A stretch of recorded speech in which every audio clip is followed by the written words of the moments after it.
Up Gunners!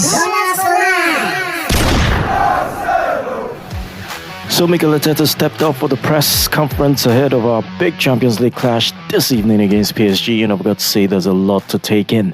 First things first, no major injury updates, which is a relief, but we've got Ben White and Riccardo Calafiori being assessed. Those two have been massive, and fingers crossed they're fit to face PSG. Actually saw Calafiori in training. Now, speaking of PSG, Arteta is pumped about facing his old club. Can you imagine playing for them as a teenager, rubbing shoulders with legends like Ronaldinho, Okocha, and Anelka? He clearly still holds a soft spot for them, but make no mistake, his focus is firmly on getting a result for us. What really caught my attention, though, was how he talked about our team's adaptability.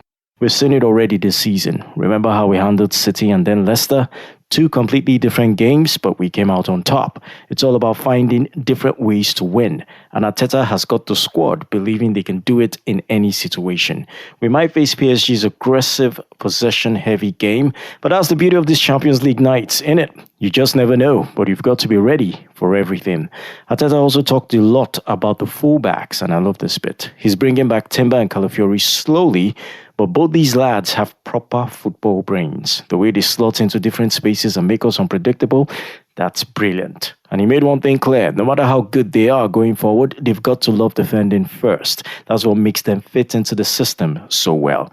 And then there's a special shout out for Timber. The guy's been a rock, even off the pitch. During his injury, he's a leader, always thinking about how to help the team.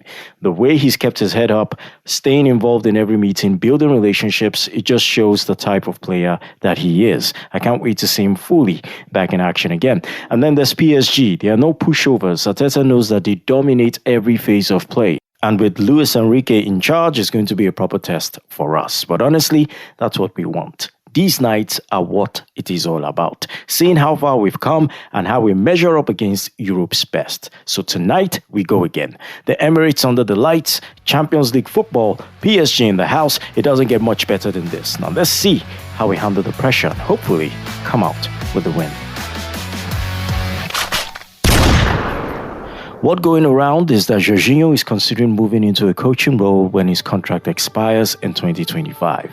And honestly, this could be massive for the club. He's already got that leadership presence on the pitch, practically acting as an assistant coach during games. You see him up and down the sidelines as well, directing, talking, motivating. He's got that football brain that makes him perfect for a coaching gig. I believe that. Now, the fans are excited if this is true. Or, well, some fans are excited. And I've heard fans say that when you have players like Big Gabs admitting that they don't know what they will do when Jorginho lives, then you know you're onto something special. Jorginho's influence is felt all over, and he's earned that respect in such a short time. Some are even calling him a grandson of Wenger, linking his style and intelligence to the Wenger era. Adding someone with his football IQ to Arteta's staff could be a masterstroke. It's like Arteta is building this dream team of football minds, and Jorginho fits right in. I especially like the way our coach huddles with his backroom staff when there's a goal or right after the match. Just shows that he knows he's not doing this alone. He has the explicit support of those around him. So honestly, Arsenal is becoming more than just a football team. We're a family, like Fast and Furious. Jorginho transitioning into a coaching role would keep that family vibe strong, and it looks like the fans are raw for it. Could be the next big move that keeps the Arsenal DNA alive for years to come.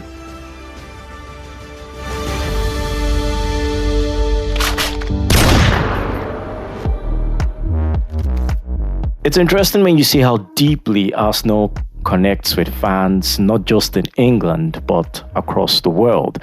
Look at the Trans Nzoia Arsenal Fans group in Kitale, Kenya. They've just held elections, and it wasn't just a random formality. There was a real campaign, real passion, and a drive to build something meaningful in their community. The re-election of Eunice Chebet as chairperson shows there's a foundation of leadership that people trust. But what I love most is that they're focusing on charitable activities. So it's not just about watching football matches, it's about making a difference. They're planning team-building events, anti-jigger campaigns, and even visits to children's homes before Christmas. That's Arsenal's spirit right there. Unity, giving back, and creating something bigger than just a fan group. That's a wrap for today's episode of Up Gunners, and I hope you enjoyed delving into the world of Arsenal Football Club with me, Tony Doe.